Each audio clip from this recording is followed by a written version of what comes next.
AGT Live 24/7. This is AGT Live 24/7. Generation কম আছে ওই পাওয়ারটা স্যার তখন আমরা থাকে স্যার বিশেষ করে গরমের দিনে তখন স্যার ম্যাক্সিমাম যেই পাওয়ারগুলো স্যার আমাদের বেশি দামের থাকে আমরা ওইগুলো স্যার যদি তারপরেও দেখি স্যার যদি আমাদের পাওয়ার অ্যাভেলেবেল দরকার কতটা স্যার পাওয়ার লাগবে তারপরে স্যার আমরা নেক্সট স্যার কীভাবে হয়ে যায় যে আমার কাছে স্যার অ্যাভেলেবিলিটি থাকে We are very proud to have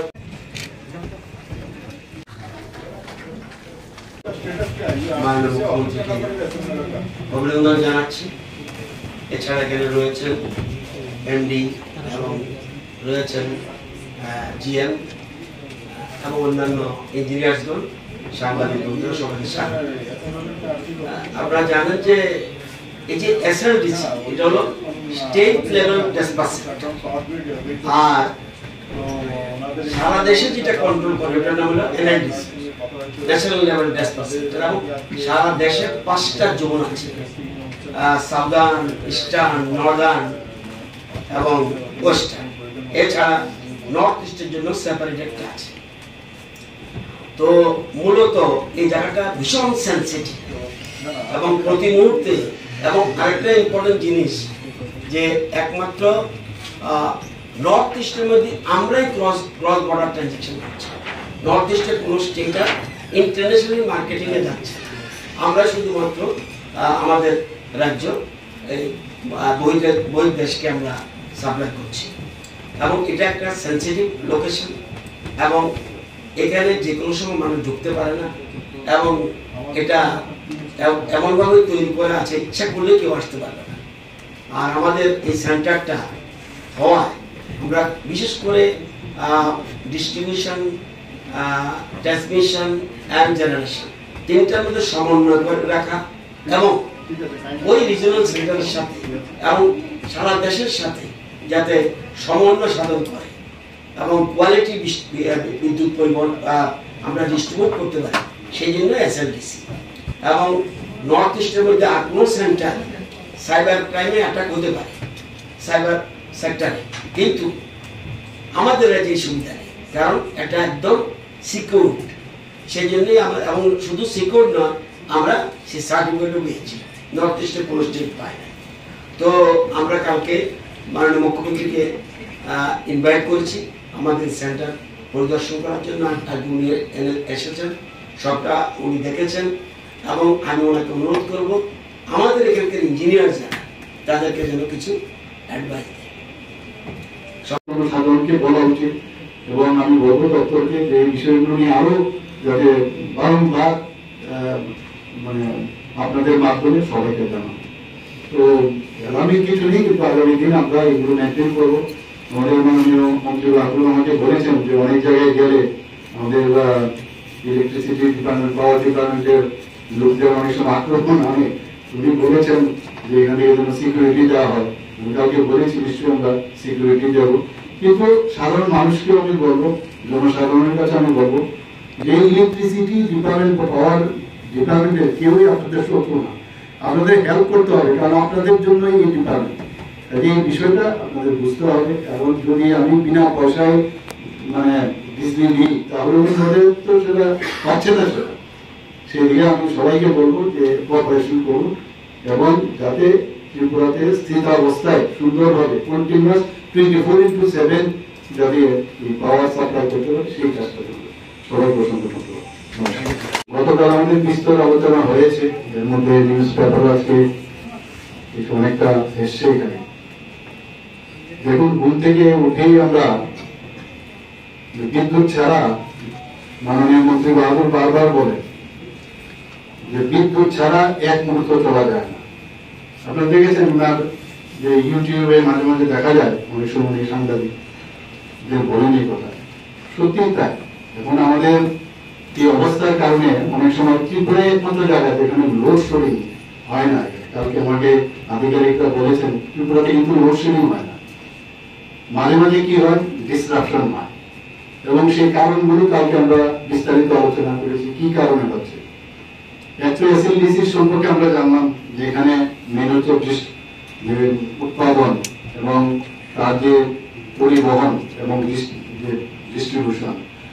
মিলিয়ে ওনারা কিন্তু মনিটরিং করে।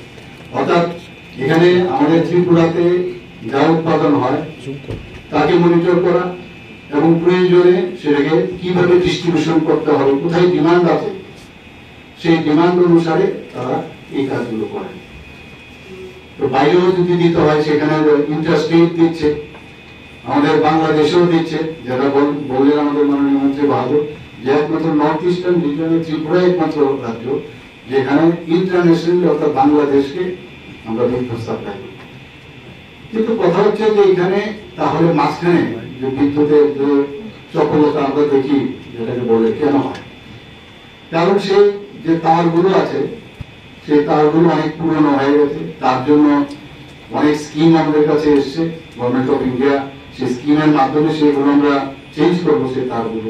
ট্রান্সফরমারের সমস্যা আছে অনেক জায়গায়, আপনারা জানেন ট্রান্সফরমার যদি লোড বেশি হয়, লোডের কারণে ট্রান্সফরমার উপরে বেশি প্রেসার পড়ে, এবং যখন এখানে বৃষ্টি প্রধান দেশ আমাদের রাজ্য, যখন অনেক সময় দেখা যায় লাইটনিং এর কারণেও ট্রান্সফরমারের সমস্যা হতে পারে। তো এগুলো নিয়ে আমরা বিশদ আলোচনা করেছি, এগুলো এবং যাতে আমরা আন্ডারগ্রাউন্ডেও যাতে আমরা কেবলগুলো নিয়ে যেতে পারি তারও চিন্তা ভাবনা করছে, এবং সেইগুলো আমরা করবো। এবং প্রথমে আগরতলায় হবে, ধীরে ধীরে করে অন্য জায়গায়, প্রথমে শহরে হবে এবং অন্য জায়গায় করবে। তো সেইগুলো আমরা দেখছি। তবে আজকে এখানে এসএলডিসির বিষয়ে আমরা বিস্তারিত এখানে শুনলাম। সত্যি এখানে 5টা জায়গায় আমরা যা দেখলাম, 5টি রিজিওনাল লোড ডিসপ্যাচ সেন্টার এখানে সারা ভারতবর্ষে আছে, একটা ওয়েস্টার্ন, একটা ইস্টার্ন, নর্দার্ন এবং সাউদার্ন এবং নর্থ ইস্টে। নর্থ ইস্টের মধ্যে ত্রিপুরাতে স্টেটের আবার এসএলডিসি হয়, এটা আমরা জানলাম। তো এটা সত্যি এটা খুবই দরকার, এবং আমি এখানে এসে অনেক কিছু আমি জানতে পারলাম। তো একটা মডার্নাইজেশনের যুগে আমাদের সবকিছু আমাদের করতে হবে। এখানে আমরা দেখলাম যে ISO সার্টিফিকেটও ওনারা পেয়েছেন। তাছাড়া সাইবার যে ক্রাইম, মানে সাইবার ইয়ের জন্য সেই অনেক সময় এই যে পুরো যে সেক্টরটা একুশ বন্ধ হয়ে যেতে পারে। তো সাইবার সিকিউরিটির জন্য ওনারা কিন্তু সেটা প্রাইজ পেয়েছেন, আপনারা সবাই জানেন। তো সব দিক দিয়ে আমার মনে হয় যে এসএলডিসি ভালোভাবে কাজ করছেন।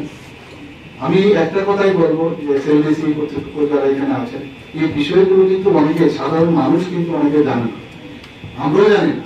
এই বিষয়গুলো টাইম টু টাইম আপনাদের মাধ্যমে এখানে যারা প্রেসের যারা আছেন এখানে মিডিয়া বন্ধুরা, তাদের মাধ্যমে সাধারণ মানুষকে জানানো দরকার। এখানে এত সুন্দরভাবে বলা হয়েছে, আগের থেকে মানে সকাল থেকে আরম্ভ হয়, রাত্রিবেলা বলে দিয়ে আপনার কত লোড লাগবে সেই অনুযায়ী সেই লোড আগে থেকেই ডিস্ট্রিবিউশন কোথায় কোথায় দেবে। পিক আওয়ার থাকে আপনারা জানেন প্রায় 362 মেগাওয়াটের আমাদের পিক। সাধারণত দেখা যায় জুন মাসে এবার হাইয়েস্ট হয়েছে, আর মে মাসে সেটা বেশি হয়েছে, এবং দুর্গাপূজার সময় সেটা বেশি হয়। তো তার জন্য অনেক সময় বাইরের থেকেও নিয়ে আসতে হয়, কিনে আনতে হয়। আবার আমাদের যে বিদ্যুৎ প্রোডাকশন হয় সেইভাবেও তার ডিস্ট্রিবিউশন হয়। এখানে একটা জিনিস দেখুন, ত্রিপুরাতে আমাদের কাছে কিন্তু অন্যান্য স্টেটে, সারা নর্থ ইস্টের মধ্যে বিশেষ করে আমাদের একমাত্র স্টেট যেখানে মানে গ্যাস ভিত্তিক আমাদের ইলেকট্রিসিটি আমাদের এখানে পাওয়ার ব্যবহার হয়।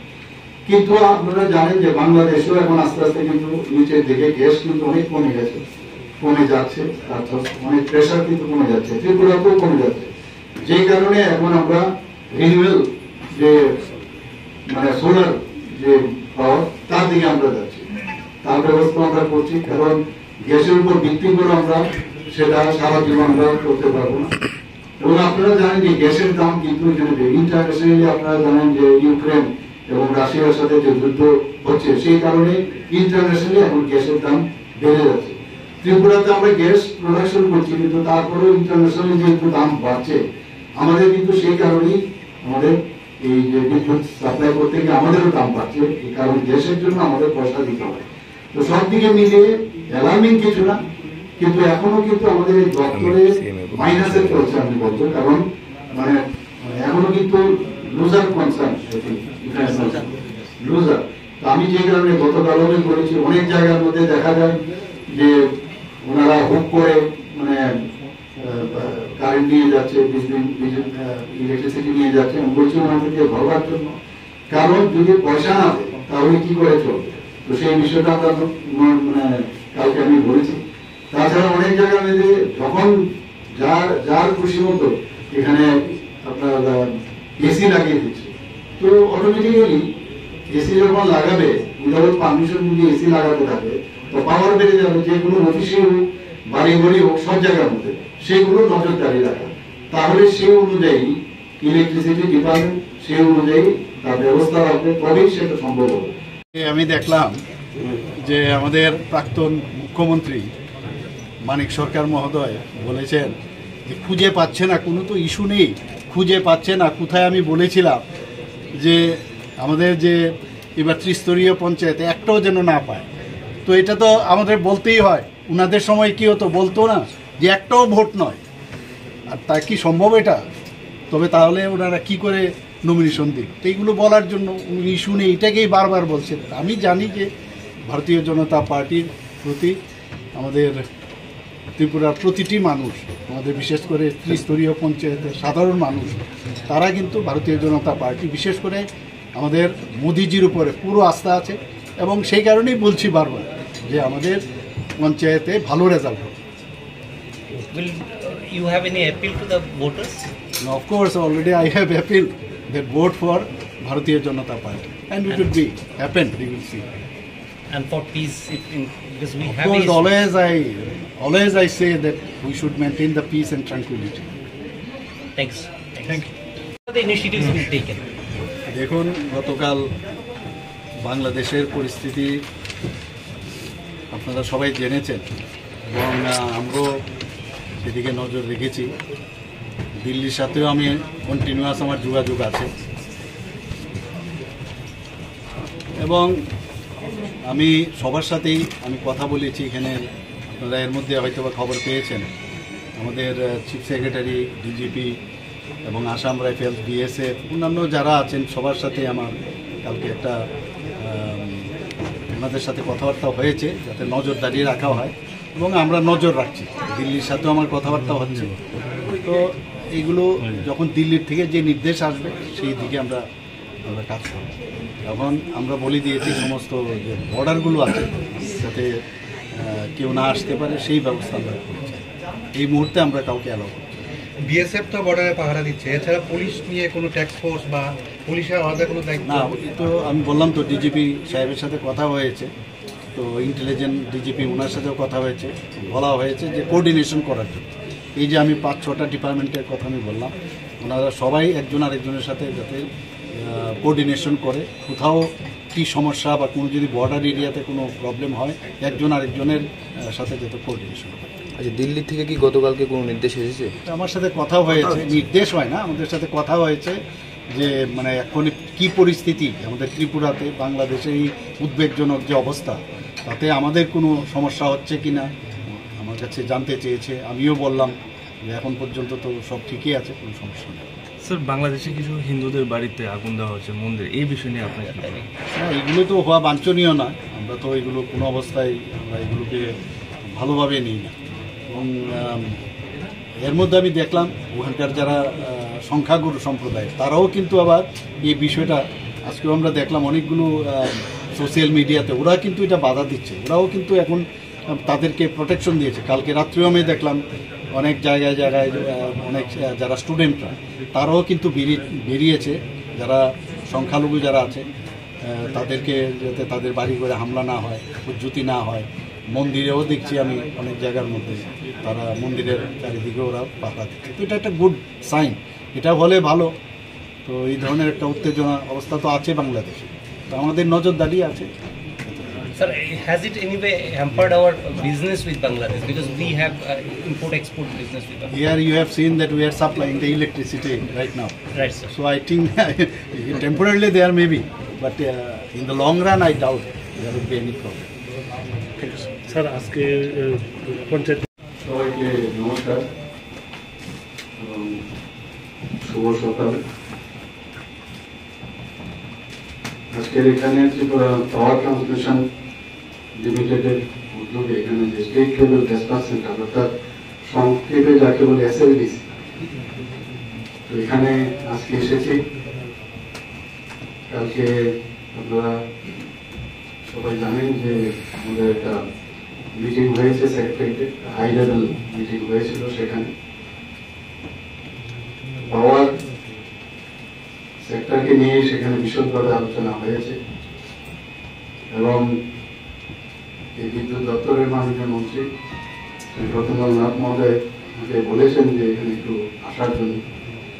তো বাইরের থেকে দেখুন অনেক কিছুই আমরা শুনি বলি, কিন্তু আসলে বোঝা যায় মানে আসল ঘটনাটা কি, কিভাবে সবাই পরিশ্রম করে এখানে পুরো ত্রিপুরায় এই যে